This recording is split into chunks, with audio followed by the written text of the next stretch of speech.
Okay. Welcome आप सभी का। देखिए, अपना नेक्स्ट जो यूनिट है वो जेनेटिक्स रहेगा। और जैसे एक अपने एवरेज लेके चलते हैं ना, कि जैसे 30 से 35 नंबर के क्वेश्चन एवरेज एक यूनिट से होते हैं, तो ऑलमोस्ट वो चीज़ यहाँ भी अप्लाई होती है। हार्डली जैसे ये मैटर है आपके पास 15 दिन का, 15 क्लासेस के अंदर आप इसको पूरा कर लेंगे और 15 डेज के अंदर 30 मार्क्स, है ना, काफ़ी अच्छा स्कोर होता है। वैसे क्या होता है कि लाइफ साइंस के अंदर बहुत सारी यूनिट्स हैं, आपको अलग अलग प्रकार से पढ़ना पड़ता है। जेनेटिक्स को पढ़ने का एक तरीका है,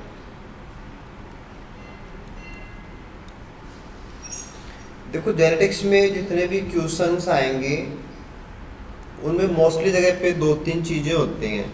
एक तो होता है फिनोटाइप, एक होता है जीनोटाइप, है ना, या कोई एलील का मैटर होता है।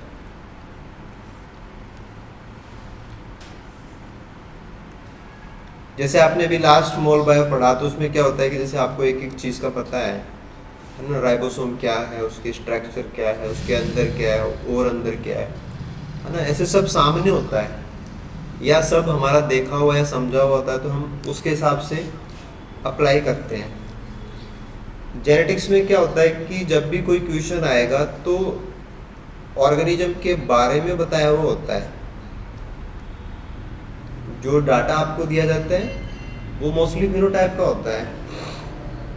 जैसे आपको कहा कि एक लंबे और लाल फूल वाले पौधों का क्रॉस, अब आपको जो बताया है वो बाहर के करैक्टर हैं, उससे फिर आपको ऑटोमेटिकली जीनोटाइप बनाना पड़ता है।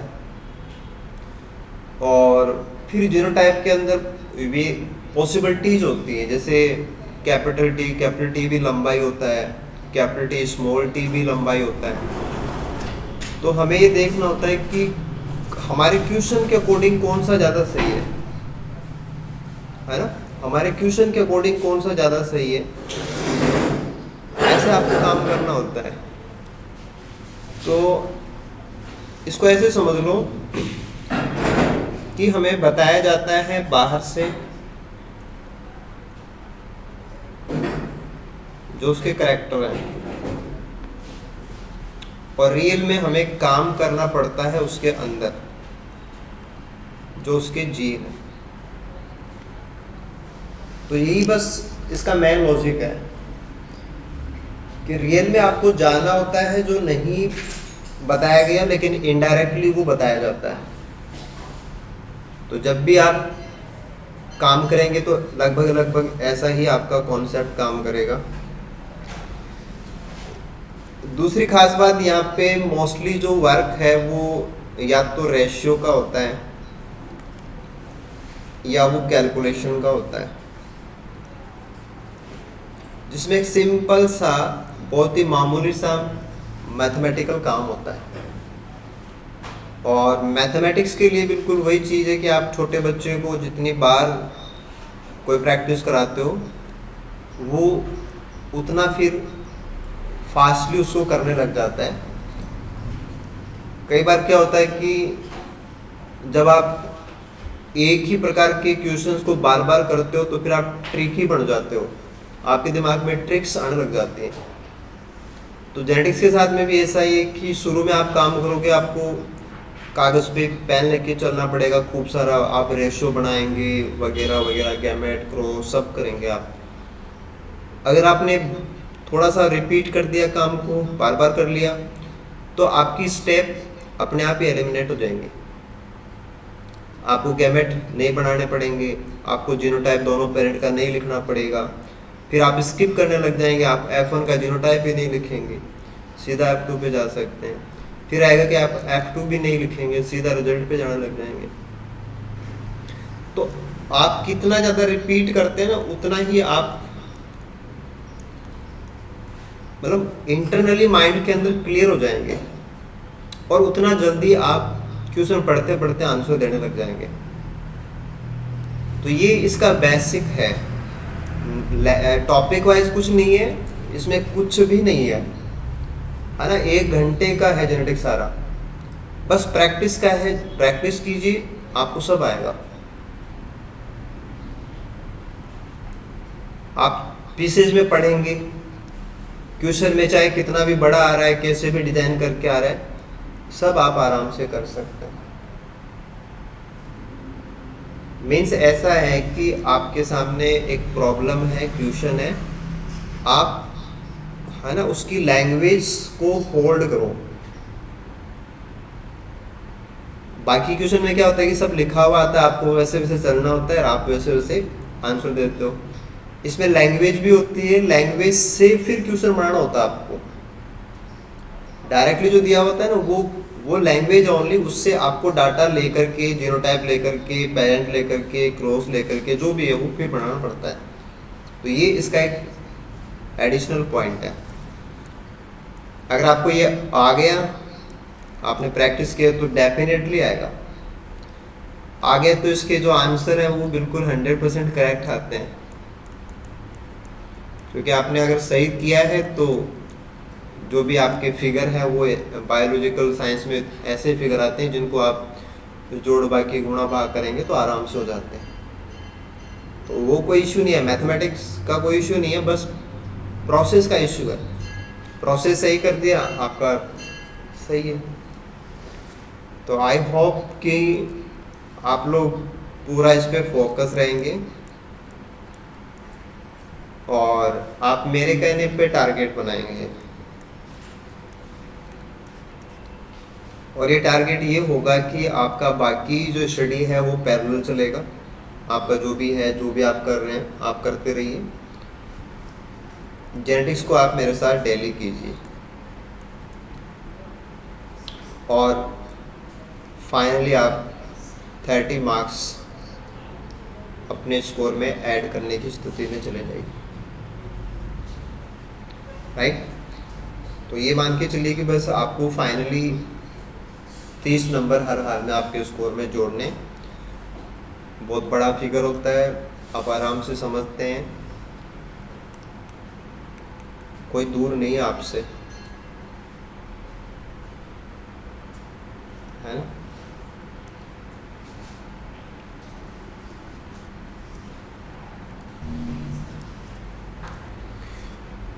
देखो, जेनेटिक्स के टॉपिक में एंटर करने से पहले हम कुछ बेसिक पॉइंट्स की बात करते हैं।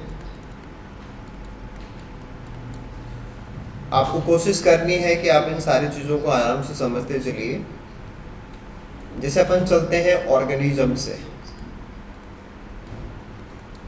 इसके बारे में आप नॉर्मली जानते हैं, कोई इशू नहीं है। जेनेटिक्स का ऑर्गेनिज्म से जो कनेक्शन है वो केवल करैक्टर लेवल का है। करैक्टर्स, या आप उन करैक्टर्स से फिर उसके जो जीन है, जीनोटाइप है। देखो, मैं आपको ऐसे बता दूं कि जैसे A, B, C ये 3 जीन हैं, तो आप कहोगे कि उसका जीनोम क्या है, तो जीनोम का आंसर है A, B and C। Individual A gene है, इंडिविजुअल B दूसरा जीन है, C कोई तीसरा जीन है। जब आप कहते हो कि जीनोटाइप क्या है, तो आप कहेंगे capital A, capital A, capital A, capital B, capital A, capital C, right? Capital B, capital B, capital B, capital C, capital C, capital C, capital C, बस इतने होंगे।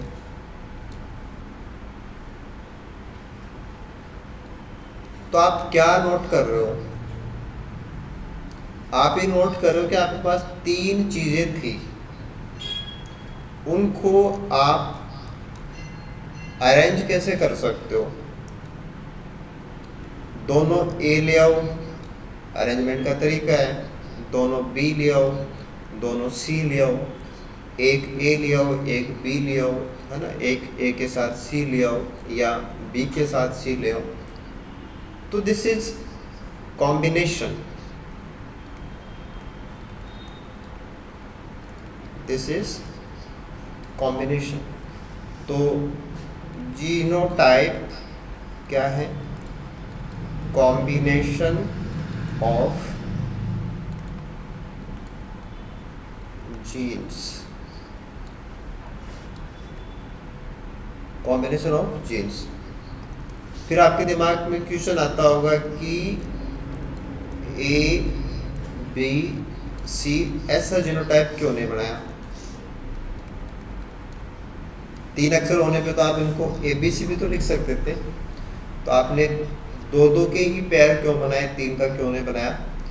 तो इसका आंसर है कि नॉर्मली हम ऑर्गेनिजम्स को डिप्लॉयड मानते हैं, तो एक जीन की 2 ही कॉपी होती है। तो आंसर क्या है? Every organism has 2 copies of a gene, each copy located on a single chromosome, जो फादर वाला भी हो सकता है और मदर वाला भी हो सकता है। तो जैसे आप कहते हैं कि मटर का पौधा मान लो कि आप ले रहे हो, ठीक है ना, जेनेटिक्स का 0 लेवल। तो यहाँ पे आप कहते हो कि पौधा लंबा है, पौधा बौना है, तो ये तो है उसके फिनोटाइप। लंबेपन को कंट्रोल करता है ना, टॉलनेस एक करैक्टर है, टॉलनेस इज ए करैक्टर, और टॉलनेस के करैक्टर को जो कंट्रोल करता है वो एक जीन है, कंट्रोल्ड बाय ए जीन, जिसको आप कैपिटल टी या स्मॉल टी कह सकते हो। अब आप ये कहोगे कि मटर में ये कहाँ पे है ना, मटर के पौधे में ये जीन कहाँ पे है? आप कहेंगे कि इसकी लोकेशन क्या है। तो आपका आंसर आएगा कि आप मटर के पौधे पे जाओ, आप इसकी किसी भी सेल के पास जाओ, वो 2n होनी चाहिए, उस सेल के अंदर आपको न्यूक्लियस मिलेगा, उस न्यूक्लियस के अंदर इसका जीनोम पाया जाता है। जीनोम का मतलब क्या है? n+n।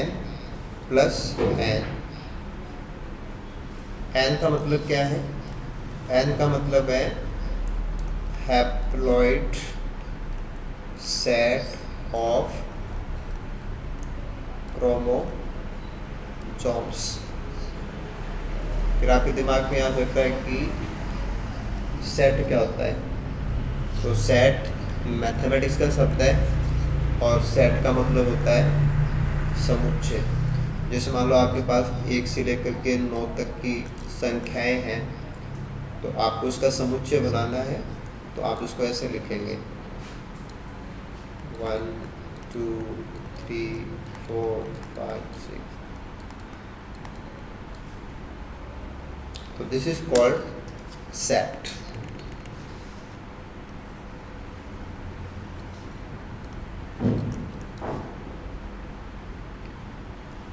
टोटलिटी ऑफ ऑब्जेक्ट्स है कि सारे आ गए। मटर के पौधे में उसके जीनोम की बात करेंगे तो उसमें टोटल 14 क्रोमोसोम्स हैं। 14 में 7 + 7 है। और 7 का एक गुच्छा है, 1 2 3 4 5 6 और 7। एक गुच्छा और है सही, 1 2 3 4 5 6 और 7। तो उसमें 2 सेट है। अगर आप आपकी खुद की अंगुली की सेल देखोगे तो हमारे अंदर भी 2 सेट है। हमारे एक सेट में 23 क्रोमोसोम है, दूसरे सेट में भी 23 क्रोमोसोम है। और पूरा जो सेट है ये एक सेट एक पेरेंट से आया हुआ है, 1 पेरेंट, और ये सेट दूसरे पेरेंट से आया है, सेकंड पेरेंट।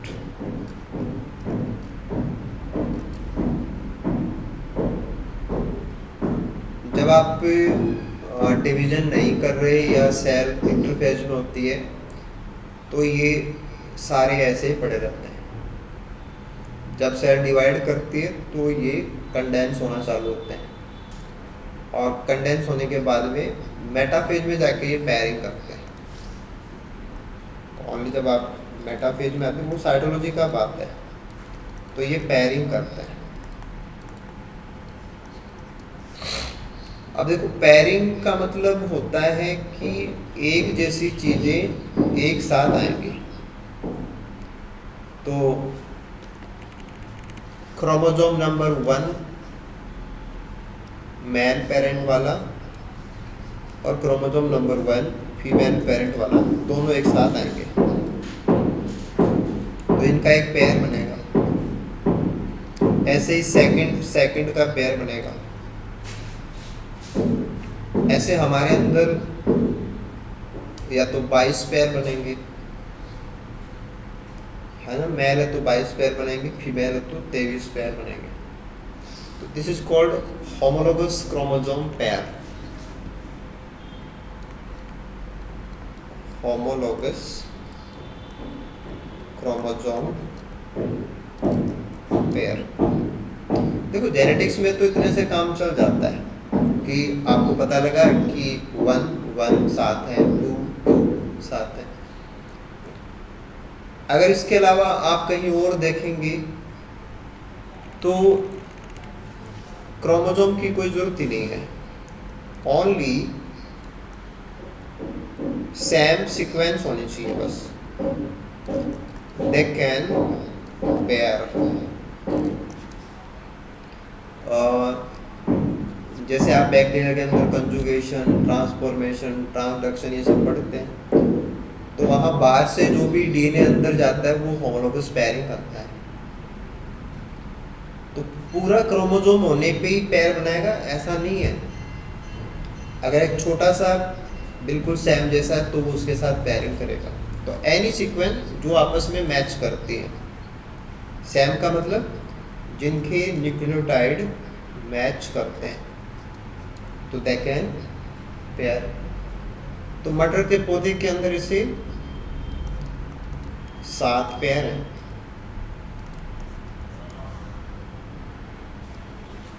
अब इसमें से केवल लंबाई की बात करें आप,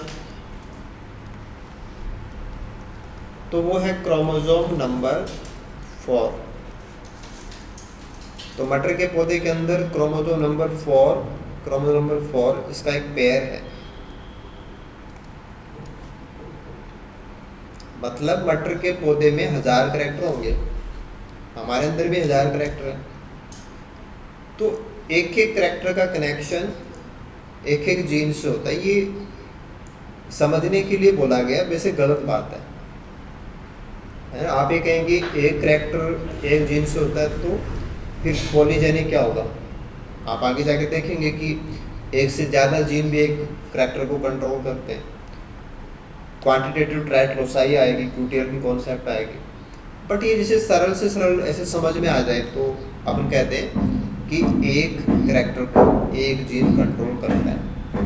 जैसे छोटे बच्चों को जब जेनेटिक्स पढ़ाए जाते हैं तो उसको मटर का पौधा और लंबा और पौधा, मतलब मटर के पौधे में एक ही चीज़ उसको दिखाई गई है कि आपका ध्यान केवल लंबेपन पे है या नहीं लंबा, बस उस पर लगाओ, बाकी उसमें और भी तो बहुत कुछ है। तो ऐसे ऑर्गेनिज्म में कैरेक्टर तो एन होते हैं, लेकिन एक बार में हम सिंप्लिसिटी के तौर पे कुछ एक करैक्टर पे ध्यान देते हैं, और जेनेटिक्स के जितने भी क्वेश्चन वगैरह आएंगे उन सब में कोई एक या दो करैक्टर का मामला होता है। ठीक है, तो अब ये मैटर आ गया कि हमारे पास मटर का प्लांट है और उस मटर के पौधे के अंदर क्रोमोसोम नंबर 4 का पेयर है जो अलग अलग पेरेंट्स से आए हुए हैं।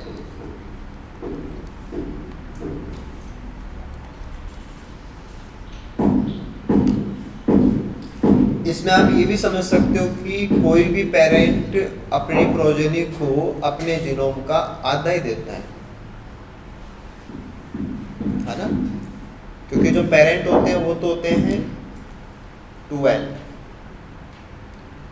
और फिर अगली प्रोजेनी में जो बनता है वो n + n = 2n बनता है, यानी कि एक पेरेंट आधा देता है और दूसरा पेरेंट आधा देता है।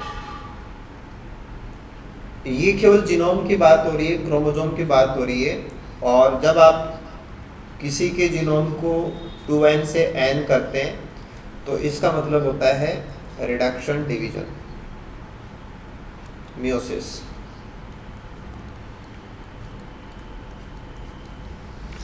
अल्टरनेशन ऑफ जनरेशन के लिए एक बार संख्या का आधा होना और अगली बार आधे आधे का जुड़ के दोबारा से पूरा होना ये जरूरी है, वरना तो 2 से 4, 4 से 8 ऐसे प्रोबेबिलिटी बढ़ती चली जाएगी। तो लाइफ को रोटेट करने के लिए मियोसिस एंड फर्टिलाइजेशन, 2 प्रोसेस आएंगी। मियोसिस, उसमें हर बार 2n से n होता है, और अगला आएगा फर्टिलाइजेशन, उसके अंदर n + n = 2n बनाते हैं।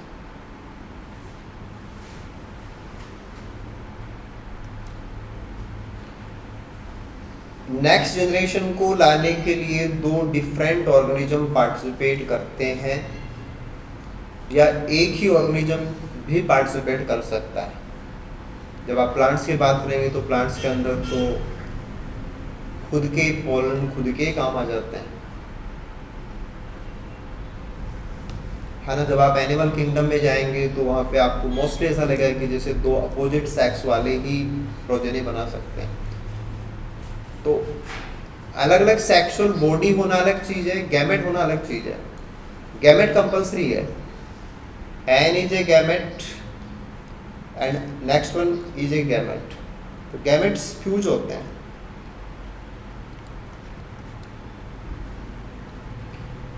गैमेट पूरे ऑर्गेनिज्म का एक रिप्रेजेंटेटिव होता है, जिसमें आधा जीनोम पाया जाता है, यानी कि 2 में से 1 सेट पाया जाता है। आप ऐसे देखो कि ये ऑर्गेनिज्म है और इसने पता नहीं क्या क्या सीखा है, इकोलॉजी है, इंटरेक्शन है, अडेप्टेशन है, बहुत कुछ है।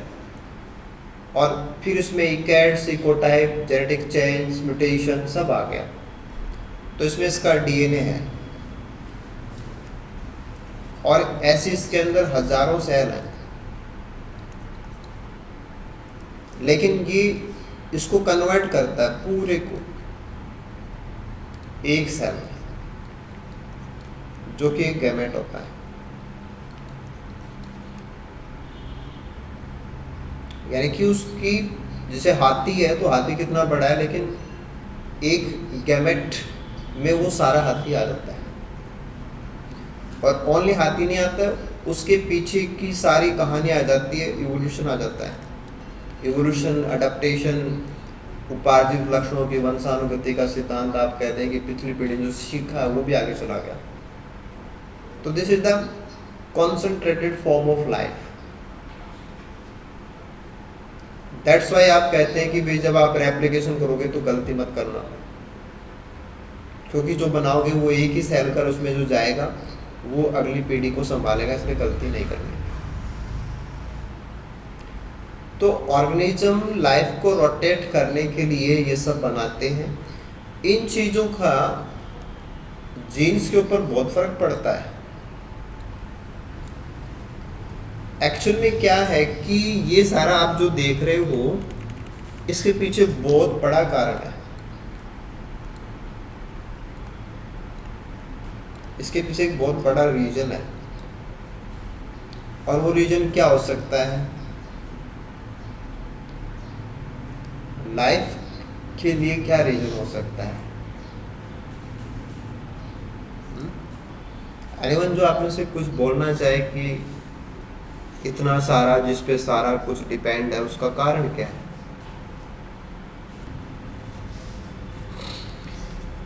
देखो, दो चीजें हैं। एक तो आपके दिमाग में ये आ सकता है कि क्या जिंदा रहना बड़ी बात है?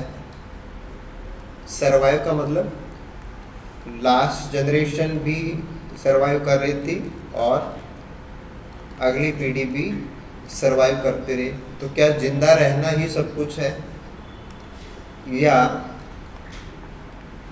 सरवाइव भी करें और पहले से बेटर भी बने, ये ज़्यादा जरूरी है? तो आंसर इज,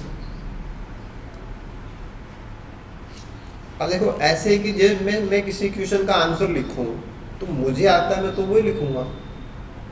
अब आप चाहते हो कि आंसर आपको जितना आता है उससे भी बढ़िया आंसर लिखो, तो मैं कैसे लिख सकता हूँ भाई? मुझे जो आता है वो मैं आंसर में लिख दूंगा, है ना। जैसे ये मेरा नोटबुक है और इसमें ये मेरा नाम लिख दिया और ये मैंने मेरा आंसर लिख दिया, मेरे को तो इतना ही आता है। अब टारगेट क्या है कि नंबर कम आएंगे, अच्छा लिखो, है ना। कॉपियाँ हार्ड चेक हो रही है ना। ऑर्गेनिज्म के लिए सरवाइव करना मुश्किल है, नंबर लाना मुश्किल है, तो क्या करो, आप इसके अंदर किसी दूसरे का भी जोड़ो। अकेले से एक्स से भी नंबर नहीं आ रहे, तो उसके भी।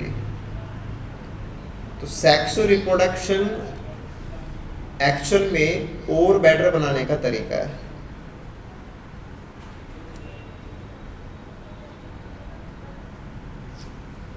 राइट, ठीक, आप थोड़ा बहुत समझ गए होंगे, कुछ लगा होगा कि कुछ बात समझ में आई, ठीक है। दिस इज राम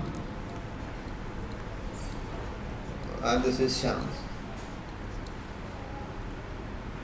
और राम के पास शर्ट और पैंट है ना, इसके पास ब्लू शर्ट है, वाइट शर्ट है, और पैंट इसके पास ब्लैक है और ग्रीन है।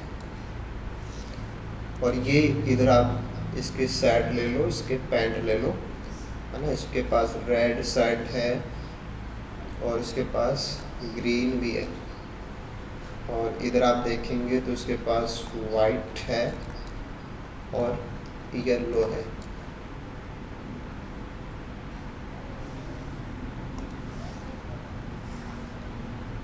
वैसे एक के पास चार ऑप्शन है ना। इसके पास भी 2 शर्ट 2 पैंट, 2 शर्ट 2 पैंट ऐसे है। अगर आपको मोर देन 4 कॉम्बिनेशन चाहिए, यानी कि मैं चाहता हूँ कि ब्लू शर्ट को येलो पैंट पे पहना अच्छा लगेगा, है ना, ब्लू विथ येलो, तो ऐसा कब हो सकता है? ऐसा तब हो सकता है जब राम अपनी ब्लू पैंट दे दे और श्याम अपना येलो पैंट दे दे। यानी कि एक ऑर्गेनिज्म के पास जो भी है वो अपना सारा देते, और दूसरे के पास जो भी है वो भी अपना सारा देते, और वो जैसे आप एक बॉक्स में उनको पटक दो कि ये लो 8 के 8 कपड़े, अब आपको जो चाहिए वो शर्ट निकाल लो, जो चाहिए वो पैंट निकाल लो। This is the next progeny. तो ऑर्गेनिज्म उनके पास जो भी है वो सारा दे देते हैं। अब देखो, इसके पास 2 ब्लू शर्ट है, आप जेनेटिक्स की भाषा में बात करो तो हर जीन के 2 कॉपी होते हैं क्योंकि डिप्लॉयड है। तो 2 देंगे तो भी आपको ब्लू एक से काम चल जाएगा, तो 2 देने की जरूरत नहीं है, हैप्लॉइड साइड से काम चल रहा है। एन इसका है, एन इसका है, आपके पास 2n हो गया। आप उसमें से नए कॉम्बिनेशन बना सकते हो। मजे की बात क्या है कि इससे नए कॉम्बिनेशन बनते हैं। पिछली पीढ़ी में ये डिज़ाइन उनके पेरेंट्स में नहीं थी, अब ये नया डिज़ाइन आ सकता है ना। ये ट्रेंडी है डिज़ाइन, अब ट्रेंडी है तो लोग ज़्यादा लाइक करेंगे, इसको ज़्यादा फ़ायदा होगा। ऑर्गेनिज्म है तो उसके करैक्टर अच्छे हैं, सर्वाइव करने में आसानी होगी और दूसरे फीचर हैं, राइट। ये तो है ही है। इसके अलावा भी बहुत कुछ है जो इसके अंदर अभी भी दबा हुआ है। वो ये है कि यहाँ पे एक और चीज़ होती है, वो होती है क्रॉसओवर।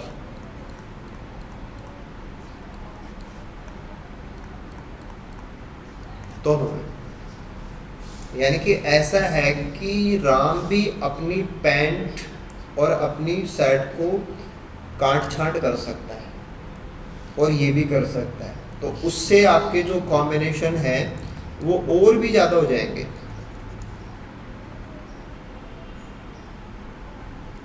तो जीन के कॉम्बिनेशन या जीनोटाइप के कॉम्बिनेशन खूब सारे हों, this is called genetic diversity.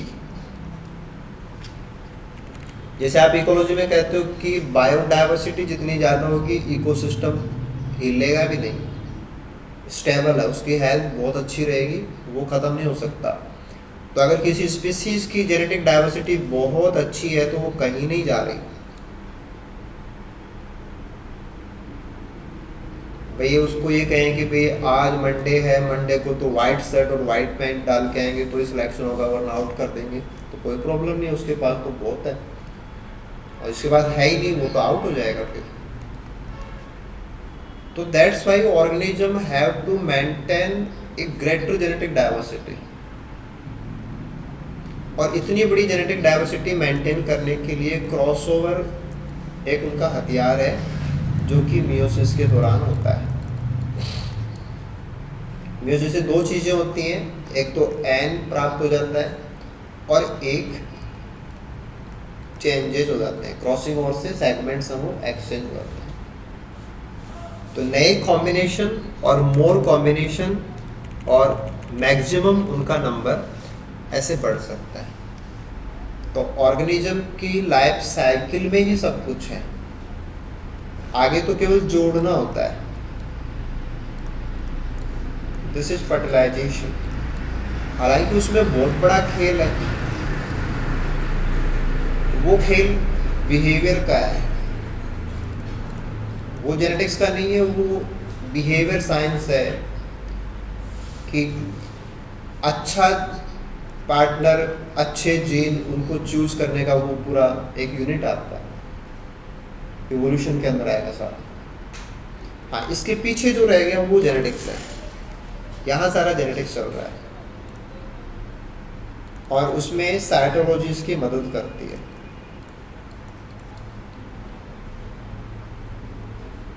तो यहाँ है ना, ये आप genome, chromosome, haploid, diploid, gamete, recombination, new combination, genotype, genetic diversity, ऐसे।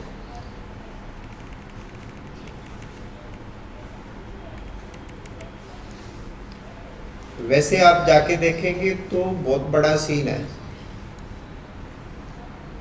कि नेचर के अंदर ये जो स्पीसीज है वो जगह जगह पे जिंदा है ना। कहीं पे पॉपुलेशन छोटी है, कहीं पे बड़ी है, ऐसे। यानी कि एक स्पीसीज हमारी धरती के ऊपर एक से ज़्यादा जगह पे जिंदा रहने की कोशिश में लगी हुई है। अगर कहीं पे कोई स्पीसीज को प्रॉब्लम भी हो रही है तो कहीं पे वो फैल भी रही है, नंबर उसका बढ़ भी रहा है। एक के अंदर देखोगे तो वहां पे है जेनेटिक डाइवर्सिटी,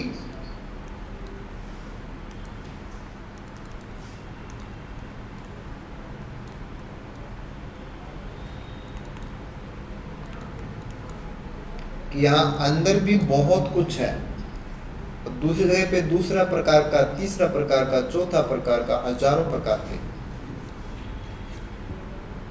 तो अगर किसी को भी कुछ हो गया तो कोई प्रॉब्लम नहीं है, और दूसरी जगह है दुनिया में वो फैल जाएगा। तो ऑर्गेनिज्म तो इसके अंदर एक छोटा सा रह जाता है, बड़ा तो स्पीसीज है जो कि बहुत बड़ा है। अब स्पीसीज के लेवल पे जब आप समझने जाते हैं जेनेटिक्स को, तो एक छोटा सा टॉपिक आता है, वो आता है पॉपुलेशन जेनेटिक्स। इतना बड़ा तो आप कैसे समझ पाएंगे, तो एक जगह पे जो रहते हैं उनकी जेनेटिक्स समझेंगे, तो वो पॉपुलेशन जेनेटिक्स होती है, जिसमें आप हार्डी विनबर वगैरह को लेते हैं। क्योंकि मैटर इतना बड़ा है कि जीन ही सब कुछ है, लेकिन उनके ऑपरेट होने के तरीके, इकोलॉजी, बिहेवियर, साइटोलॉजी सबसे जुड़ते हैं। तो ऐसा है कि जैसे ये कभी कभी ऐसा लगता है कि जैसे ये चीज़ आपके दिमाग में सही घूम रही है, इसका मतलब आपकी बाकी सारी चीज़ें भी बहुत सही है।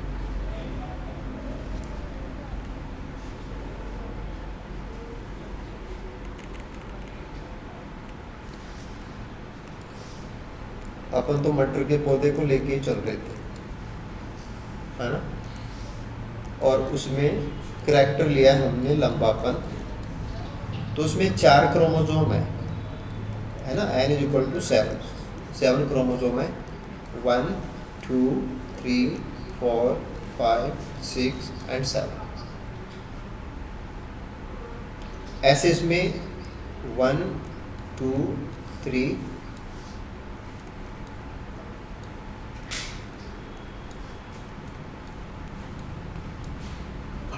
ये 2 अलग अलग पेरेंट्स हैं हमें, और क्रोमोसोम नंबर 4 इसके ऊपर वो जीन है जो कि स्टेम की लंबाई को कंट्रोल करता है। देखो, जीन से कुछ नहीं होता, जीन किसी पाथवे के लिए काम करता है। जीन से कोई प्रोटीन बनेगी, उस प्रोटीन का कोई रोल है, और उसका रोल है जिब्रेलिक एसिड का सिंथेसिस। और पौधों के अंदर जो जिब्रेलिक एसिड है वो इंटरनोड की लंबाई बढ़ाने के काम आती है, इंटरनोड की लेंथ को इंक्रीज करेगा। तो अगर वो जीन सही है तो लंबाई बढ़ेगी, और जीन खराब है तो लंबाई नहीं बढ़ेगी। अब क्रोमोसोम नंबर 4 जो है उसके पेयर है ना इसके पास, क्योंकि डिप्लॉइड है, होमोलोगस क्रोमोसोम पेयर है। तो एक बार के लिए आप क्रोमोसोम नंबर 4 ले लो,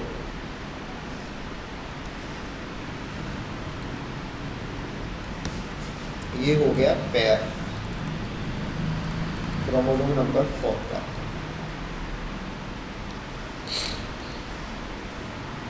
पहली बात तो ये है कि ये एक होमोलोगस क्रोमोसोम पेयर है ना, होमोलोगस है।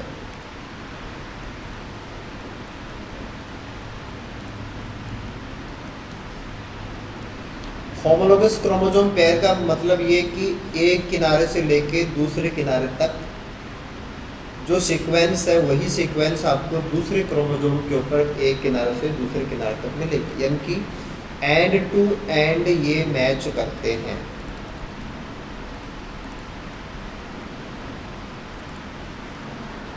तो आंसर है कि क्या 100% मैच करते हैं, तो आंसर आएगा नो, नियरली 100% मैच करते हैं। एग्जैक्ट मैच नहीं करते। अगर एग्जैक्ट मैच करेंगे है ना, तो आपका होमोजाइगस कंडीशन होगा, और होमोजाइगस के अंदर भी जो ऐसे एलील हैं जिनका प्रभाव नहीं दिखता वो तो फिर भी छिप जाएंगे। तो आप बाय कॉन्सेप्ट ये कहते हैं कि ये लगभग लगभग मैच करते हैं, ठीक है। अब यहाँ पे क्या होता है कि ये आप जो देख रहे हो ये है क्रोमोसोम फिजिकली,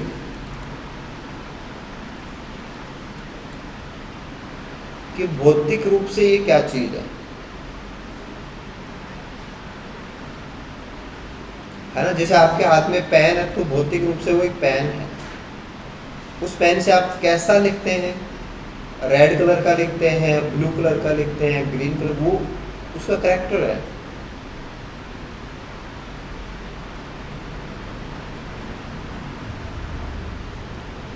आप इसमें कहीं भी घूम के देख लो, कैरेक्टर उसी के हैं जो भौतिक रूप से पाया जाता है। जिसका अस्तित्व नहीं है उसके कैरेक्टर भी नहीं है। एक पत्थर है उसका अस्तित्व है तो उसके कैरेक्टर है, एक नदी है उसका अस्तित्व है तो एक कैरेक्टर है, एक पेड़ है, एक लॉइन है, कुछ भी है जो एग्जिस्ट करता है उसी के कैरेक्टर होते हैं। जो एग्जिस्ट नहीं करता उसके कोई कैरेक्टर नहीं है।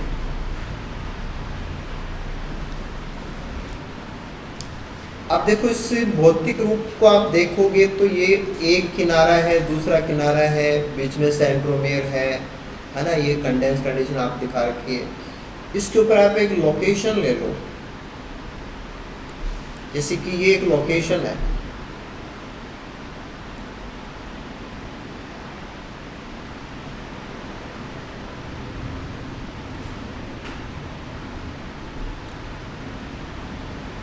तो कोई भी लोकेशन उसको अपन बोलते हैं लोकस।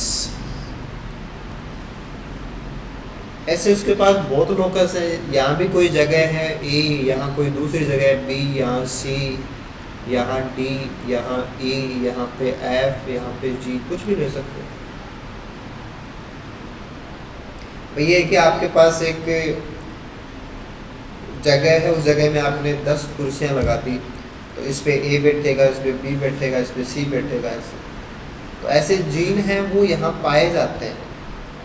अब जीन क्या है? जीन कुछ नहीं है। आप इस ए वाली जगह को जूम करके देखो तो यहाँ पे एक डीएनए है बस,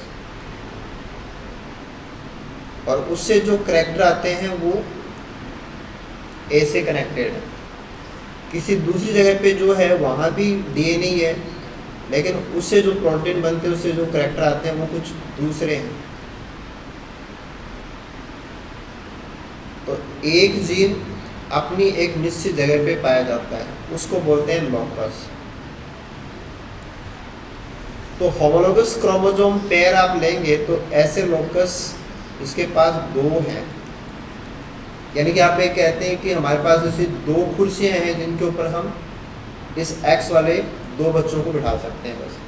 अगर आपके पास 3 कुर्सियां होती, 3 बिठा देते हैं तो ये ट्रिप्लॉइड हो जाता। अगर आपके पास 4 कुर्सियां होती, इसका मतलब इसमें 4 क्रोमोसोम लेंगे तो ये टेट्राप्लॉइड है। तो नॉर्मली हम डिप्लॉइड ऐसे बोलते रहते हैं क्योंकि सारे होते हैं डिप्लॉइड है। तो मोस्टली जो आपका समझना है, क्वेश्चन सॉल्व करना है, सब 2n के भरोसे चलता है, क्योंकि मोस्टली ऑर्गेनिज्म सब 2n है। तो हम हर एक जीन के 2 होमोलोगस क्रोमोसोम पेयर के ऊपर एक एक जगह पर लेते हैं। अब देखो ये लोकस 100% सेम होते हैं। Locus are 100% same. लोकस को और जीन को आपको समझना जरूरी है। Gene are not 100% same. Locus का मतलब है चेयर, कि यहाँ जो कुर्सी डली हुई है, जो बैठने की जगह है, वो उसका नंबर वही है, 1 नंबर, 2 नंबर, 3 नंबर, ऐसे। अब वहाँ पे कौन बैठा है वो अलग बात है। हाँ, वहाँ पे जो बैठेंगे वो एक जैसे होंगे। जैसे आपने कहा कि आप क्रोमोसोम ले लीजिए, दोनों क्रोमोसोम ले लिए,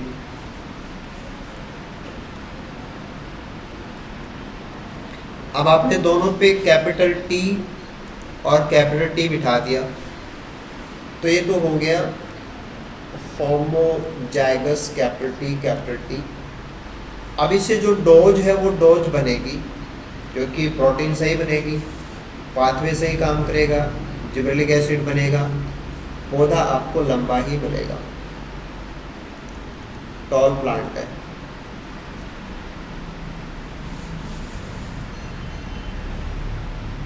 ठीक है, 1 टी होने पे भी लंबाई बनता है, 2 टी होने पे भी लंबाई बनता है, डबल लंबा नहीं बनता।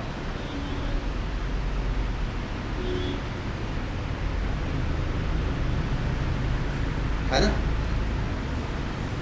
अब प्लांट्स के केस के अंदर जब आप ऑटोपोलीप्लॉइड पे जाते हो तो वहाँ पे पौधों की साइज, पत्तियों की साइज, रूट का साइज ये बड़ा होने लग जाता है। एनिमल केस में तो ऐसा बहुत ही रेयर होता है। तो इसका मतलब आता है कि एक जीन से एक प्रोटीन, उसको बोल दीजिए डोज, कि इससे एक डोज बनती है, तो एक कैपिटल टी से बनने वाली डोज भी वही असर डालती है और 2 से बनने वाली डोज भी वही असर डालती है। तो ऐसा नहीं कि 2 कैपिटल टी लेंगे तो पौधा डबल लंबा हो जाएगा, ऐसा नहीं है। आप ऐसा भी कर सकते हैं कि एक के ऊपर तो है कैपिटल टी और दूसरे के ऊपर है स्मॉल टी। तो आप कहेंगे कि स्मॉल टी क्या चीज़ है? तो स्मॉल टी क्या है? Modified form of capital T, कि कैपिटल टी का एक थोड़ा सा बदला हुआ डिजाइन है ये। और कैपिटल टी क्या है? जीन है। जीन का मतलब होता है न्यूक्लियोटाइड सीक्वेंस। अब मान लो कि आपने जीन ले लिया कि यहाँ से लेके यहाँ तक का जीन है।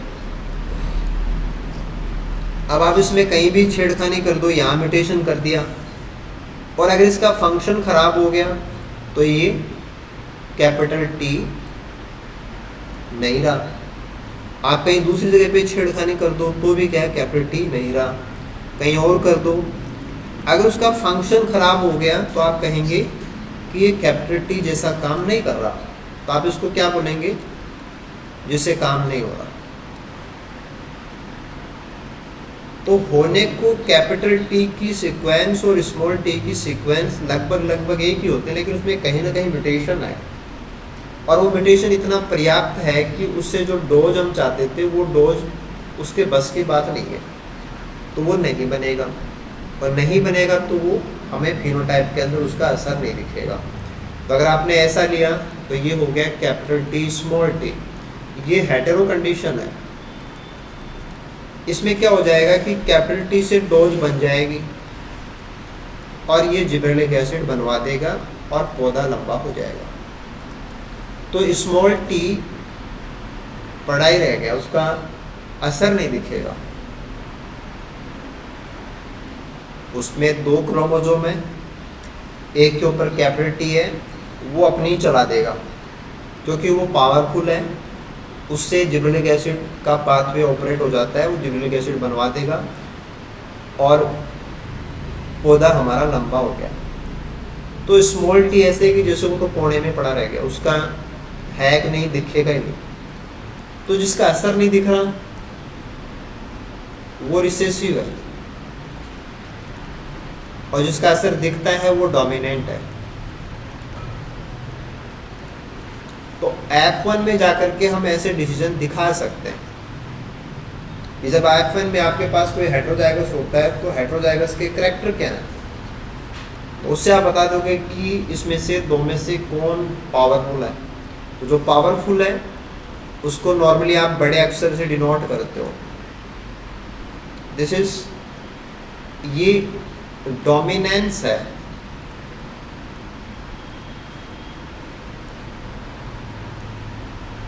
ऐसा है कि जैसे 2 बच्चे हैं, आप कहेंगे ये दोस्त हैं, ये दुश्मन हैं, ये घनिष्ठ मित्र हैं, तो ये उनके बीच का रिश्ता है। तो कैपिटल टी और स्मॉल टी अगर आप एक साथ लगाएं और फिर देखें तो आपको समझ में आएगा कि इनके बीच में एक रिश्ता है, और उस रिश्ते का नाम है डोमिनेंस। अगर आपने गलती से दूसरा पौधा ले लिया होता और मानो कि आपने मिराबिलस जलापा ले रखा है, तो उसमें तो क्या है कि कैपिटल आर स्मॉल आर, इसमें तो फूल है वो गुलाबी है। कैपिटल आर इसमें रेड होता है और स्मॉल आर इसमें वाइट होता है। तो यहाँ आप देखेंगे कि जब दोनों एक साथ आए तो ना तो रेड आया, ना तो इसकी चली, ना इसकी चली। इनके बीच में आ गया, इंटरमीडिएट है।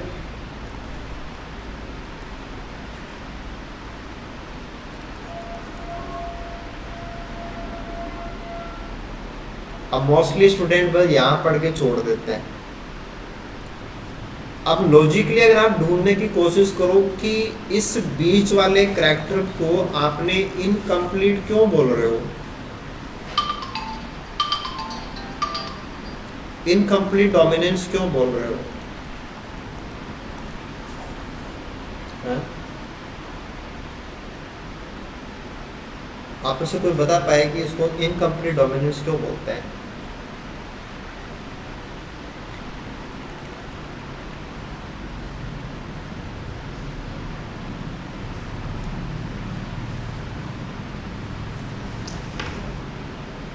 है ना, जैसे कोई आपसे ये कहे कि ये लो मेरी अंगुली पकड़ो और बताओ कि मेरा दूसरा हाथ कहाँ है,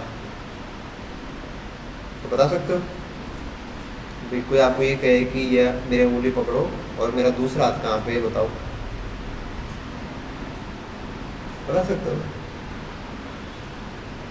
मैं आप लोगों को ये सिखाने की कोशिश कर रहा हूँ कि आप लोगों से कुछ भी छिपा हुआ नहीं है, आप सब जानते हो।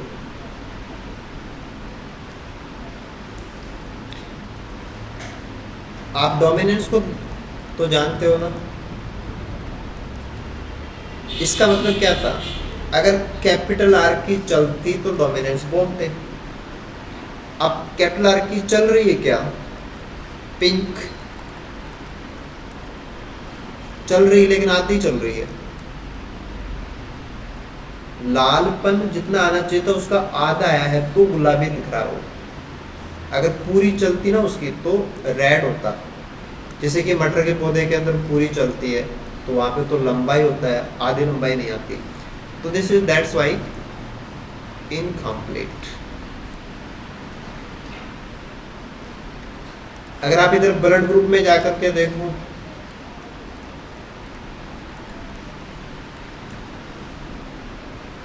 तो अगर आप ये कहें कि आई ए आई बी तो अब दोनों की चलती है, ब्लड ग्रुप होगा ए बी।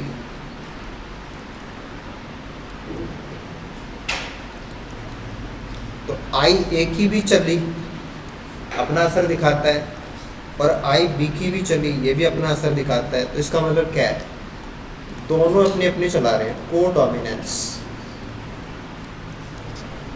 तो दो लोग साथ होने पे उनका रिश्ता कैसा है उसके आधार पे नाम है, तो कि एक की चलेगी एक की नहीं चलेगी, डोमिनेंस है।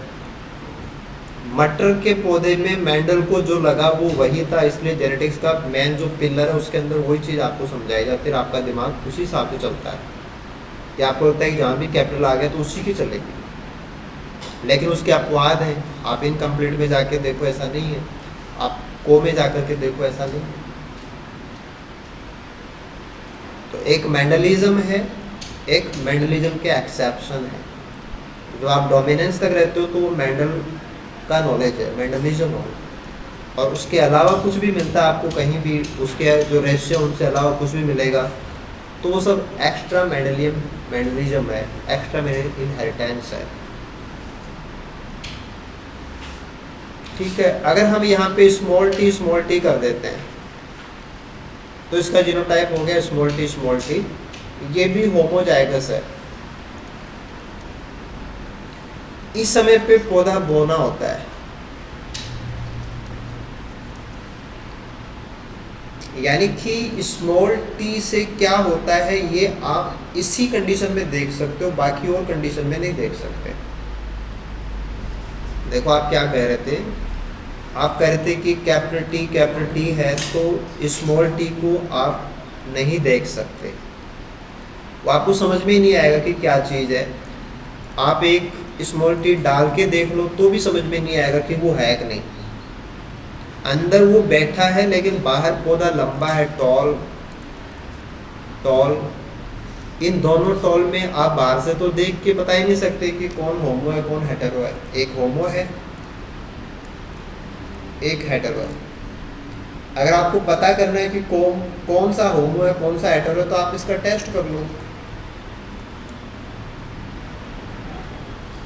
टेस्ट क्या करना है, आप इसका क्रॉस करा दो स्मॉल टी से।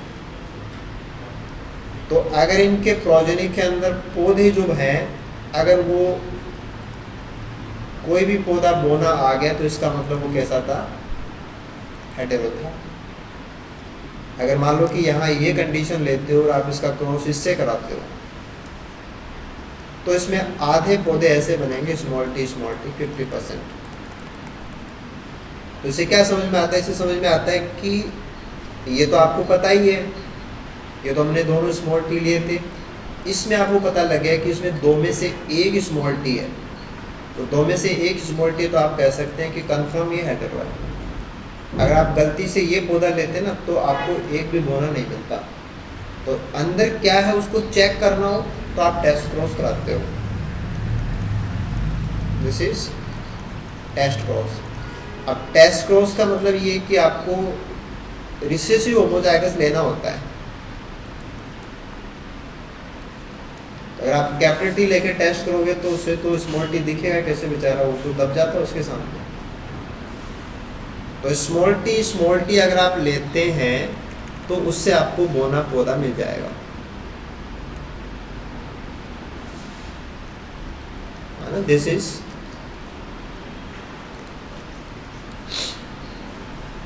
अब ड्वार्फ पौधे की हाइट जो होती है वो कभी भी 0 नहीं होती है ना। जैसे कोई बोना पौधा है तो बोने पौधे की हाइट 0 सेंटीमीटर थोड़ी होती है।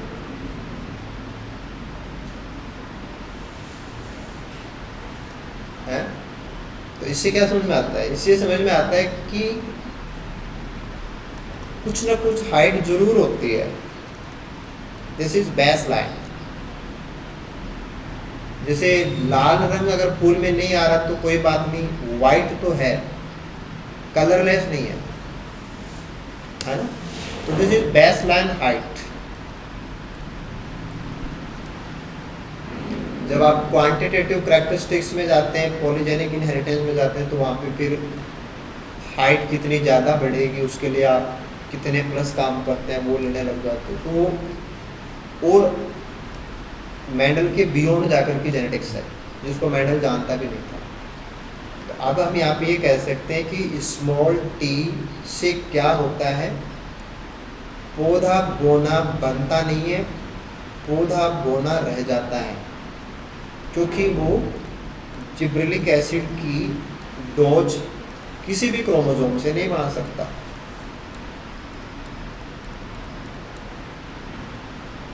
तो that's Y plant is dwarf. अब देखो हम चल रहे थे क्रोमोसोम नंबर 4 के ऊपर, और एक क्रोमोसोम के ऊपर आपने कहा कि जिब्रेलिक एसिड बनाने वाला सही जीन है, और एक पे कहा कि उसमें मिस्टेक है। तो आप इसके आंसर दीजिए। पहला तो होमोलॉगस क्रोमोसोम पेयर, आपका आंसर है करेक्ट। ये भी 4 है, ये भी 4 है, बिल्कुल सही पेयर है, ठीक है। फिर आप कहेंगे कि लॉकस, तो करेक्ट कि ये भी वहीं का मामला है, दोनों सेम लॉकस के मामले हैं।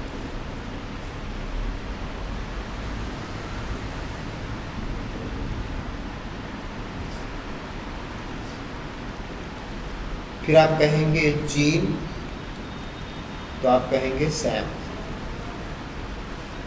ये भी टॉलनेस का, ये भी टॉलनेस का। देखो ऐसा है कि लॉकस और जीन दो अलग मैटर हो ही नहीं सकते। आपने जहाँ लोकस ले लिया तो वहाँ जो जीन पाया जाता है वही मिलेगा। ऐसा तो होता नहीं कि किसी क्रोमोसोम के ऊपर जीन आगे पीछे हो गए, ऐसा नहीं होता, वो फिक्स है, लोकेशन फिक्स है। लेकिन एक ही जीन के दो फॉर्म हैं, फॉर्म्स ऑफ ए जीन। एक फॉर्म तो है कैपिटल टी और दूसरा है स्मॉल टी। को आप बोल सकते हो अल्टरनेट फॉर्म्स भी। अल्टरनेट फॉर्म्स, अल्टरनेट का मतलब ये कि इसकी जगह पे ये हो सकता है या इसकी जगह पे ये हो सकता है, दोनों ये भी हो सकते हैं, दोनों ये भी हो सकते हैं, ऐसा भी हो सकता है। हाँ, अगर आपके पास दो ही चीज़ें हैं तो आप उनको इसी प्रकार से व्यवस्थित कर सकते हो, तीन ही कॉम्बिनेशन बनाया जा सकता है। तो ये जो आपने लिखा capital T small T, these R allele. तो एक जीन के एक से ज़्यादा रूप हो सकते हैं, alternate forms of a gene, they are called allele.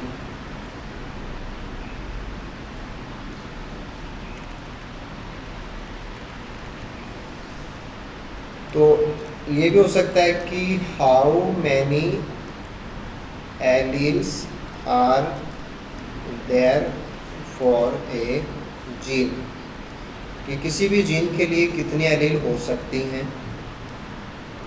तो आपके आंसर क्या क्या हो सकते हैं? 0, 1, 2, मोर देन 2। तो इसमें से कौन सा गलत है?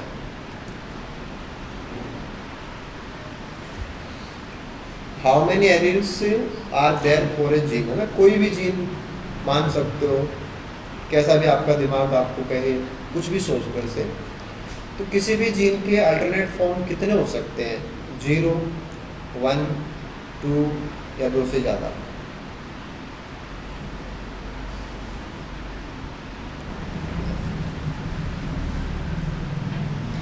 ओके, ठीक है ना, ठीक है ना। Who is creating alleles? किसी भी जीन के एलील कौन बना रहा है? पाई जाती हैं, ये तो आप जानते हो। कितनी पाई जाती हैं आपने आंसर दिया, 2 हो सकती हैं, 2 से ज़्यादा हो सकती हैं। इनको बना कौन रहा है?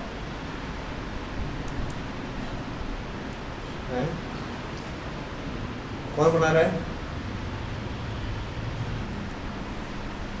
देखो, किसी भी जीन की सीक्वेंस में चेंज होने पे दूसरा वर्जन उसका बनता है, और चेंज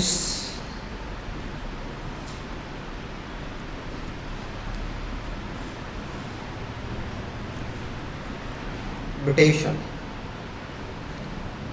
और ऐसा है कि जैसे आप बायोकेमिस्ट्री में पढ़ रहे थे कि भैया सांस लोगे तो फ्री रेडिकल बनेंगे, है ना, और रिएक्टिव स्पीसीज बनेंगी तो आपको प्रॉब्लम होगी।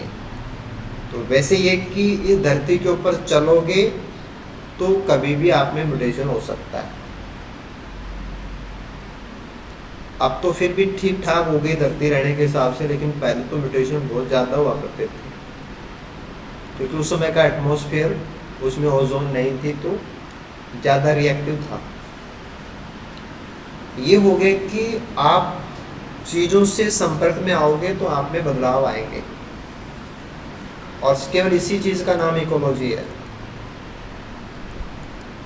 अगर किसी से भी इंटरेक्शन करोगे तो चेंज जरूर होगा। तो म्यूटेशंस हैं, अडेप्टेशंस हैं। ये तो क्या है कि घटना है कि किसी भी कारण से चेंज हो गया, अब उस चेंज से सरवाइव करने पे असर पड़ता है, कंपैरेटिव फिटनेस आती है, अडेप्टेशन आता है, इवोल्यूशन आता है, कोई एक फॉर्म सपोर्ट होने लग जाता है। यानी कि ऑर्गेनिज्म जो सरवाइव कर रहे हैं, जो उनका चल रहा है, उसी की वजह से एलील्स होंगे।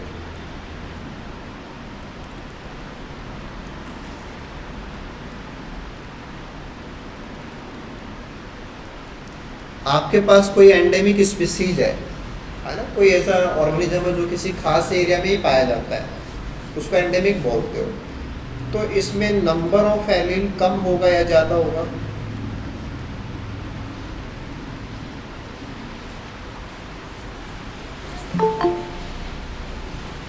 जो किसी एक एरिया में रहता है, उस एरिया से बाहर उसके मेंबर नहीं मिलते, तो उस एरिया में रहने वालों के अंदर पर्टिकुलर जीन के अल्टरनेट फॉर्म कम होंगे या ज़्यादा होंगे?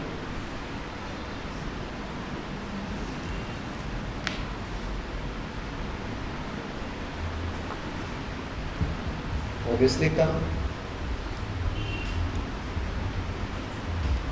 यानी कि कुछ ऐसा है कि आपके पास जितने प्रकार के कपड़े होंगे आप उतने ज़्यादा फंक्शन अटेंड कर सकते हो।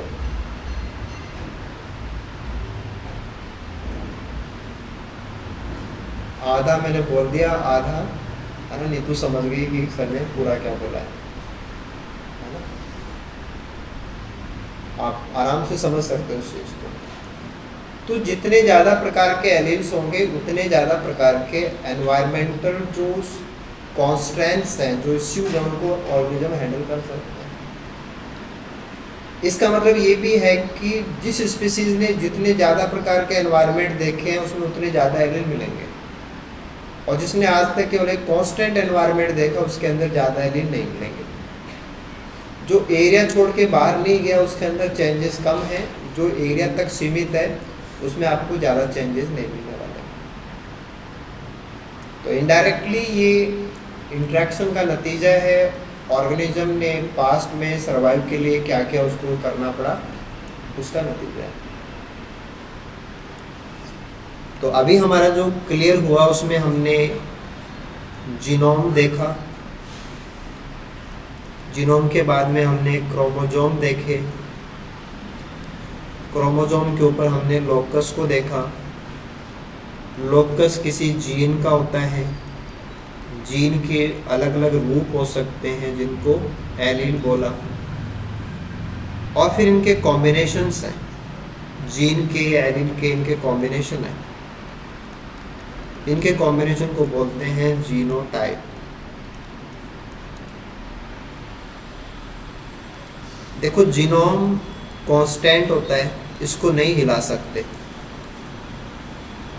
क्रोमोसोम कांस्टेंट है, इनको नहीं हिला सकते, उनका नंबर कम ज़्यादा करते तो एन्यूप्लॉइडी यूप्लॉइडी वो सब हो जाएंगे। लोकस को भी आप नहीं छेड़ सकते कि जो जगह जहाँ है उसी जगह पे होगी, जिस क्रोमोसोम पे जिस भुजा पे वो वहीं रहेगी। हाँ, जीन में छेड़खानी की जा सकती है। अब जीन में छेड़खानी भी आप हर जगह नहीं कर सकते, कुछ परमिशेबल जगह होती है वहीं कर सकते हो, वो आपका इवोल्यूशन का मैटर है। सिनोनोमस, नॉन सिनोनोमस, म्यूटेशन रेट, उन सब की बातें हैं। तो ऑर्गेनिज्म जितना संभव है ना, ऑर्गेनिज्म जितना संभव है उतने ज़्यादा चेंज हर पीढ़ी में करने की कोशिश करता है, और उसका कनेक्शन उसके जीनोटाइप से है। और इसके पीछे जो काम करता है वो क्रॉसिंग ओवर है, क्रॉसिंग ओवर है, और क्रॉसिंग ओवर रिप्रोडक्शन का मैटर है, और जिसमें मियोसिस सब कुछ है। तो ऐसे सारा खेल चलता है। यानी कि जब आप ये कहेंगे कि पेरेंट और फिर आप जाएंगे F1, तो इतना बोलते ही ये सब आ गया है ना, ये सारा उसमें अपने आप ही आ जाता है। आप गैमेट बनाएंगे, मियोसिस कराएंगे, क्रॉसओवर कराएंगे, एलील्स होंगे, ऐसे। तो ऐसे यहाँ पे वो सब कुछ आपको लेना पड़ता है।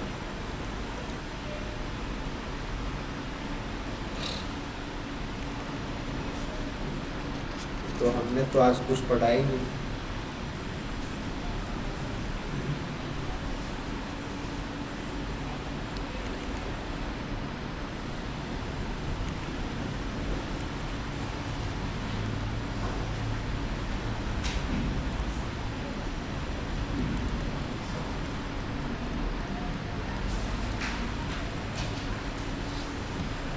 ना इसके बाद में जेनेटिक्स का जो फ्रेम बनता है ना, वो मेंडल के काम से स्टार्ट होता है, कि मेंडल का जो वर्क है।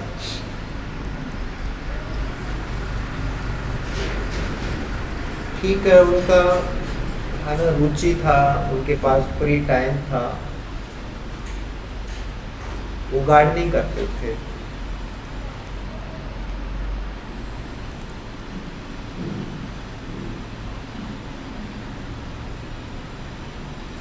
है ना, तो वो जैसे खाली ज़मीन थी उसके पास, उसमें मटर के पौधे उगाता। अच्छी बात ये थी कि उसको कैलकुलेशन आता था।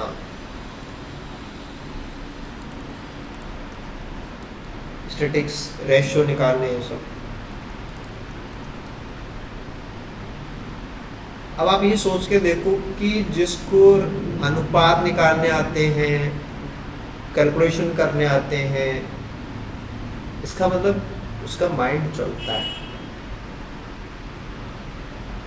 है ना। आपकी छोटे क्लास में जो आपके क्लासमेट थे और जो मैथ में स्ट्रॉन्ग थे, वो आप रिकॉल करके देख लो, वो ठीक ही जा रहे हैं।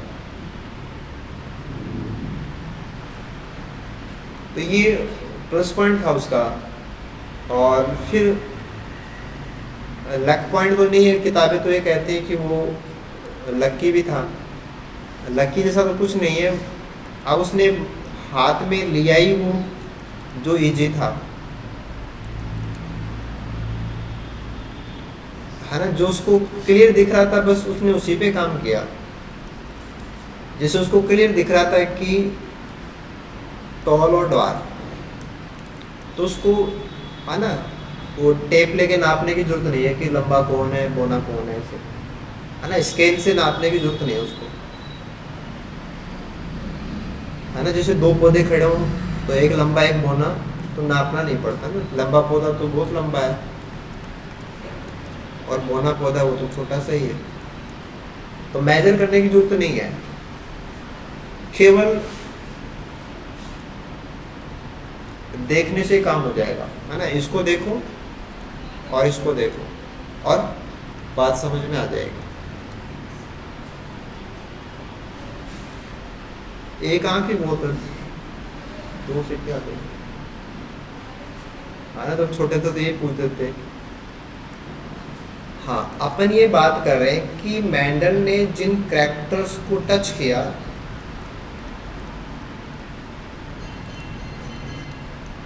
वो कैरेक्टर बिल्कुल से स्पष्ट अंतर वाले थे, यानी कि उनमें डाउट जैसा कुछ नहीं था, कॉन्ट्रास्टिंग थे।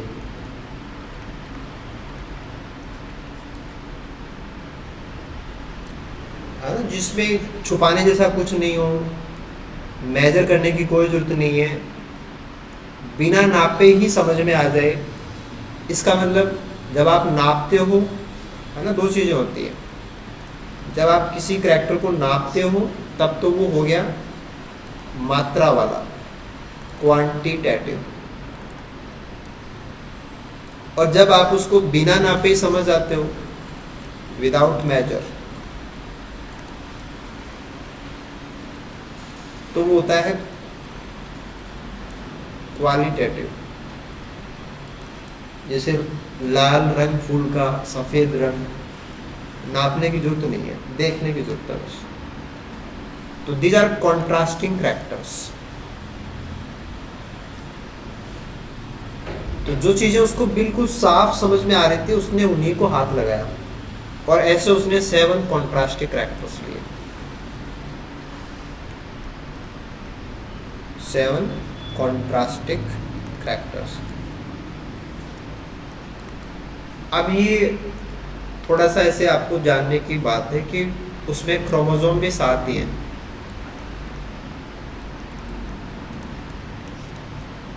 तो आप अपने दिमाग में ऐसा मत बिठा लेना कि यहाँ पे each character on a single chromosome, ऐसा नहीं है कि उसने 7 कैरेक्टर लिए, 7 क्रोमोसोम उसमें पाए जाते हैं, तो एक के क्रोमोसोम पे एक एक कैरेक्टर है, ऐसा मामला नहीं है। लेकिन है बिल्कुल उससे मिलता जुलता है।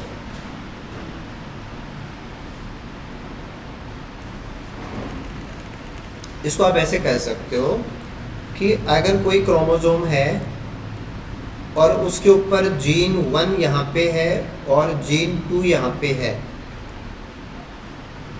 तो ये बिल्कुल वही बात है जैसा हम ये कहें कि हमारे पास 2 क्रोमोसोम हैं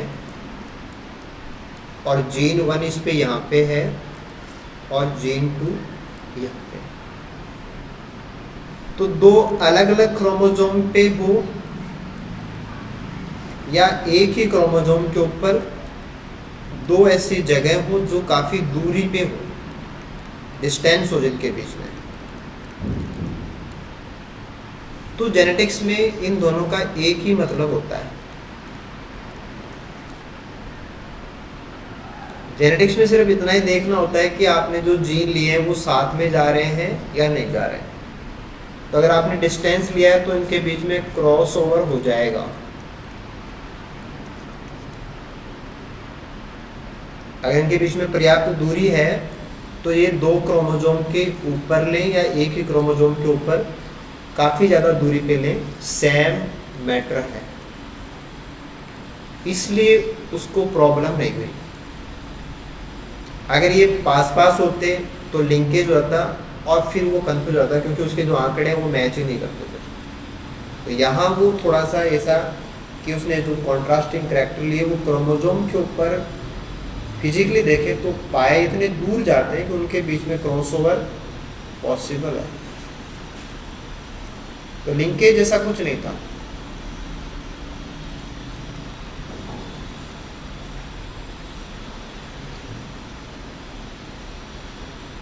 राइट, तो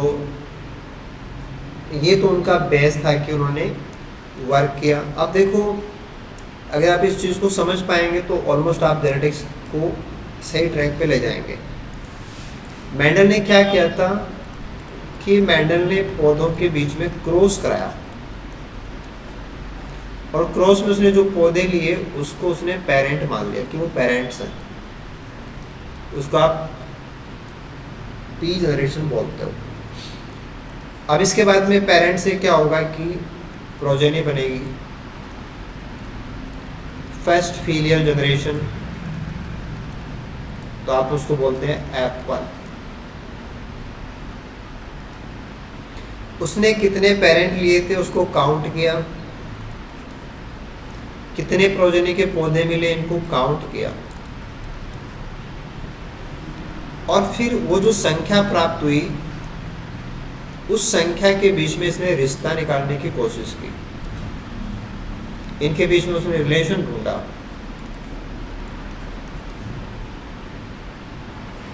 जैसे आप ये कहें कि उसने टॉल और ड्वार्फ का क्रॉस कराया तो F1 में उसको 100% टॉल ही मिले।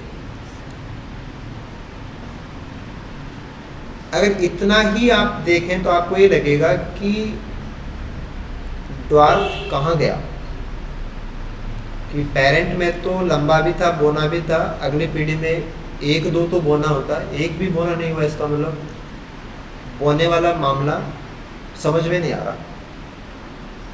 लेकिन फिर जब आप F2 में जाते हैं, F2 में जाते हैं तो टॉल एंड ड्वार्फ और ये मिलते हैं 3/4 और ये मिलते हैं 1/4।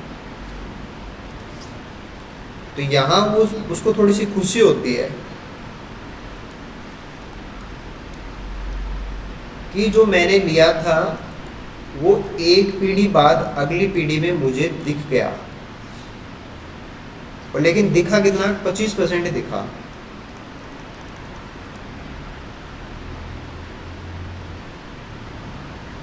हम लोग पढ़ते हैं उल्टा, क्योंकि हम तो जो हो गया उसको जानते हैं और हम तो उसको समझने के लिए वैसे सीधा चलते हैं, जबकि वो तो कारण की तरफ गया था कि उसने क्रॉस कराया, यहाँ कुछ नहीं मिला, अगली पीढ़ी में फिर मिला।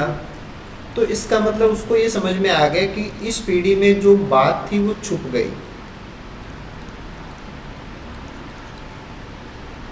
जो भी कारण था वो कारण इसमें दिखा नहीं, और अगली पीढ़ी में वो कारण दोबारा से रीअपीयर हुआ। और वो सब में नहीं हुआ, केवल 1/4 में हुआ।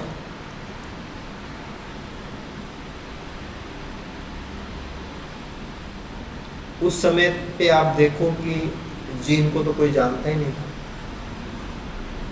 जीन एलील इन शब्दों का अस्तित्व नहीं था, तो उससे पहले का आदमी है। बस इन्वॉल्वमेंट है कि उसकी रुचि कितनी थी, वो उसमें कितना कनेक्ट था, और केवल संख्याओं से वो काम कर रहा था। फिर उसने और भी ऐसे बहुत काम किए, ऐसे रेशियो निकाले, तो फिर वहाँ से ये चीज़ें निकल के आई कि इस पीढ़ी के अंदर होते तो दोनों हैं, कंफर्म है, क्योंकि अगली पीढ़ी में दोबारा तभी आ सकता है जब इसमें से वो गया है। तो दिखा नहीं वो अलग बात है, लेकिन गया तो इसके अंदर से ही है। इसका मतलब यहाँ दोनों साथ में थे टुगेदर, बट एक दिख रहा था, एक नहीं दिख रहा था। तो जो दिख रहा था उसको उसने बोल दिया डोमिनेंट,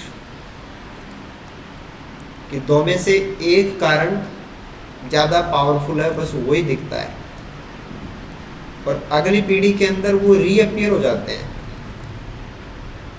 और रीअपियर होने पे भी वो केवल 1/4 में ही दिखते हैं।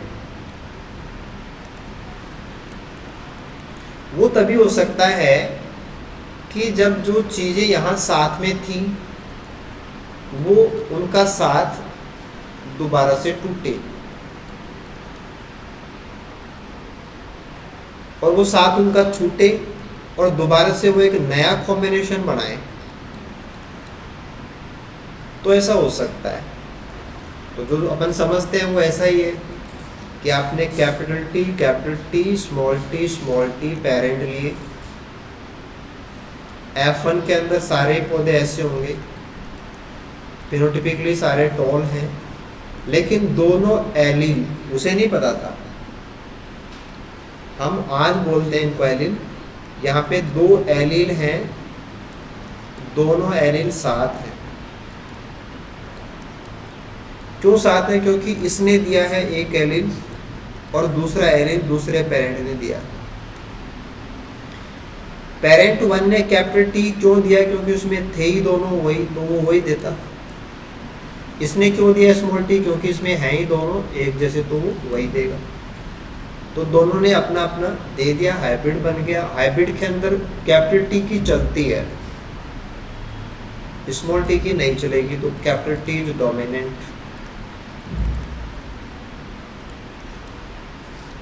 अब जब आप F2 पे जाते हो तो उसका मतलब है F1 इंटू F1, कि आप F1 वालों का सेल्फिंग कराओ। तो आप सेल्फिंग करा रहे हो, capital T small T, capital T small T. अब देखो अगर ये अपना साथ छोड़ दें,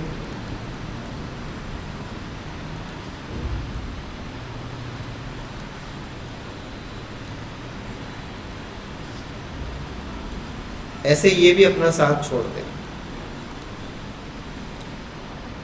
आज के टाइम के अंदर इस साथ छोड़ने को आप बोलते हैं एलील सेग्रीगेशन।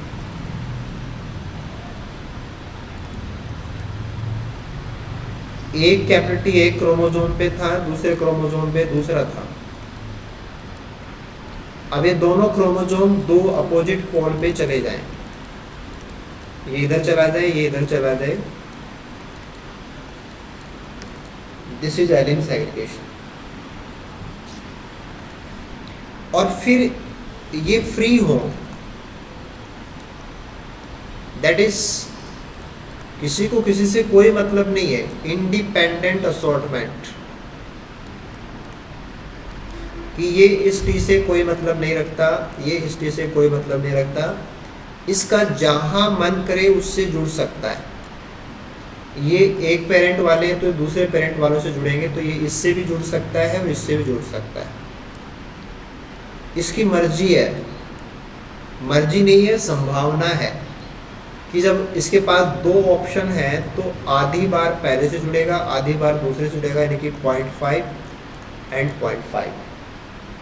तो जितना कैपिटल टी बनेगा उतना ही कैपिटल टी स्मॉल टी बनेगा। ऐसा ही दूसरा है, इसका भी यही लॉजिक है कि ये भी स्वतंत्र है, ये किसी से भी बात कर सकता है। तो gametes are free to fuse, gametes के ऊपर कोई दबाव नहीं है, कोई बंधन नहीं है। आप स्पीशीज के डेफिनेशन में ये बोलते हो कि जिसके गैमेट्स फ्रीली काम में आ सके, तो फ्रीली है ये कि मैं अपने हिसाब से जाऊंगा, आप अपने हिसाब से जाओ। अगर आपने 2 जीन ले लिए होते तो दोनों जीन के अपने अपने इंडिपेंडेंट असॉर्टमेंट है, तो वो साथ होते हैं। किसकी चलेगी किसकी नहीं चलेगी दूसरी बात है। साथ छोड़ते हैं, एलिल सेग्रीगेट होती हैं। एक लोकस वाले अपने हिसाब से जाएंगे, दूसरे लोकस वाले अपने हिसाब से जाएंगे। This is independent assortment. अगर आप इसको ऐसे ले जाते हैं तो हमारा कैपिटल टी जो है उससे क्या क्या बन सकता है, कैपिटल टी या कैपिटल टी स्मॉल टी।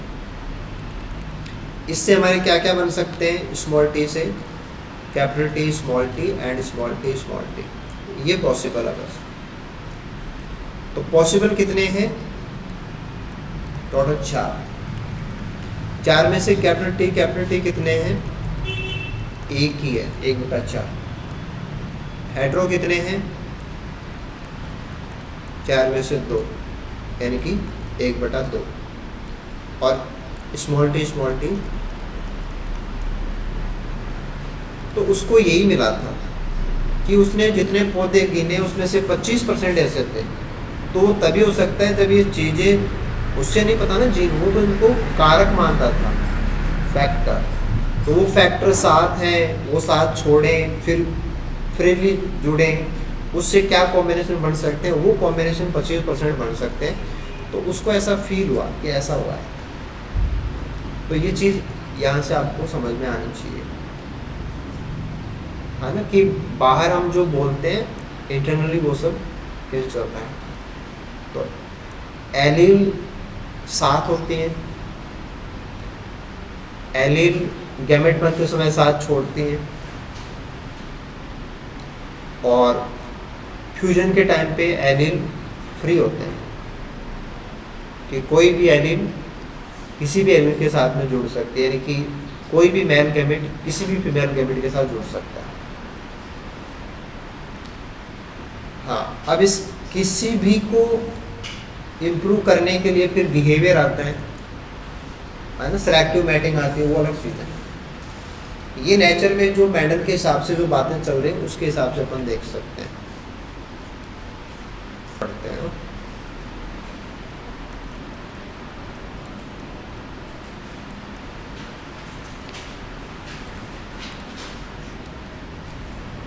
अपन यहाँ पे देख लेते हैं एलील सेग्रीगेशन।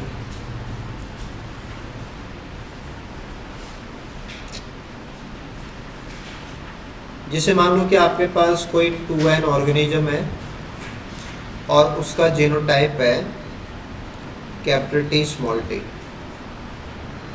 तो उसके आप क्रोमोसोम बना दो। एक के ऊपर है कैपिटल टी, एक के ऊपर है स्मॉल टी।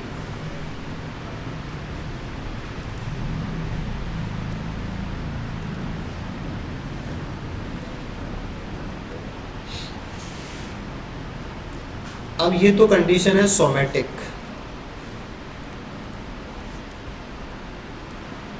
लेकिन जब रिप्रोड्यूस करेगा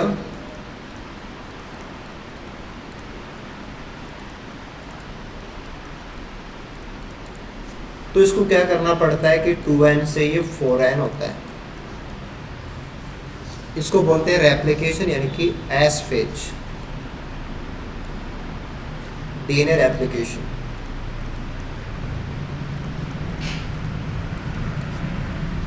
उसमें आप फिगर बनाएं तो ये फिगर एस है।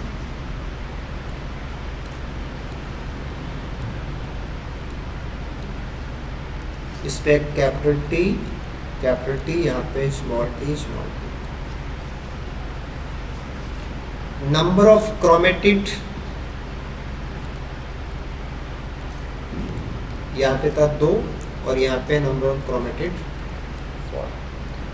डीएनए की मात्रा रेप्लिकेशन के बाद डबल हो जाती है। इसके बाद में आप आते हैं मेटाफेज।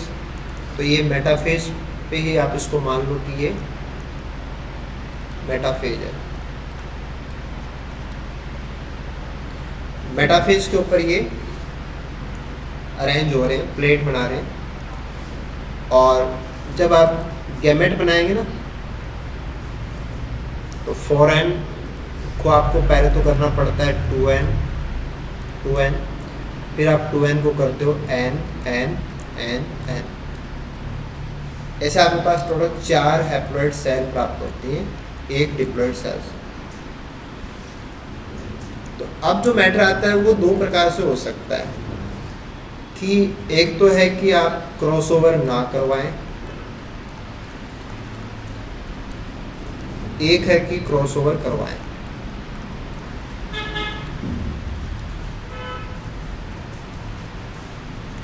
अगर आप क्रॉसओवर नहीं कराएंगे तो एक क्रोमोसोम एक पोल पे जाएगा और दूसरा क्रोमोसोम दूसरे पोल पे जाएगा। आपको सेल डिवीजन याद आना चाहिए, उसमें ये था कि होमोलोगस क्रोमोसोम पेयर के मेंबर्स में से एक एक मेंबर एक एक पोल पे जाता है और अगली बार फिर एक एक क्रोमेटिड पहली बार जिधर गए थे उसके 90 डिग्री के ऊपर जाते हैं, राइट। अगर आपने क्रॉसओवर करा दिया तो क्या हो जाएगा? अगर आपने क्रॉसओवर करा दिया तो आप ये दोनों क्रोमोसोम दिखाइए, कैपिटल टी स्मॉल स्मॉल, तो एक्सचेंज हो जाएंगे, है ना। आप जैसे इनको नंबर दे दो 1 2 3 4, 1 और 2 तो पहले के, 3 और 4 दूसरे के क्रोमेटिड है। क्रॉसिंग ओवर हमेशा ही नॉन सिस्टर क्रोमेटिड्स के बीच में होता है, नॉन सिस्टर के बीच में, क्योंकि अगर आप सिस्टर के बीच में कराएंगे तो कोई फर्क ही नहीं पड़ेगा। कैपिटल टी गया कैपिटल टी आया, स्मॉल टी गया स्मॉल टी आया, कोई फर्क नहीं पड़ेगा, तो वो काम ही नहीं करेगा। इसलिए जो काम करता है वो है नॉन सिस्टर्स के बीच में। तो ये एक्सचेंज होगा तो ये तो रह जाएगा पुराना और इसके साथ आएगा ये। तो आप इसको दिखाओ, तो इसका फिगर आ गया दिस वन, कैपिटल टी के साथ में स्मॉल टी आ गया। ऐसा ही दूसरे क्रोमोसोम पे होगा, उस पे भी क्या है कि इधर स्मॉल टी है और इधर ऐसा। अब अगर आप इनको सेपरेट करेंगे, है ना,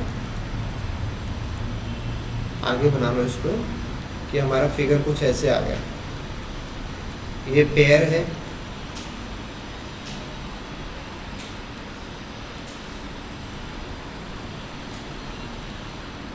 होमोलोगस क्रोमोसोम पेयर। तो पहली बार क्या होता है कि ये इधर जाएगा ये इधर जाएगा, तो कैपिटल टी भी गया स्मॉल टी भी गया, इधर कैपिटल टी भी गया स्मॉल टी भी गया। अगली बार क्या होता है, अगली बार ये दोनों सेपरेट होते हैं, कैपिटल टी इधर जाएगा स्मॉल टी इधर जाएगा।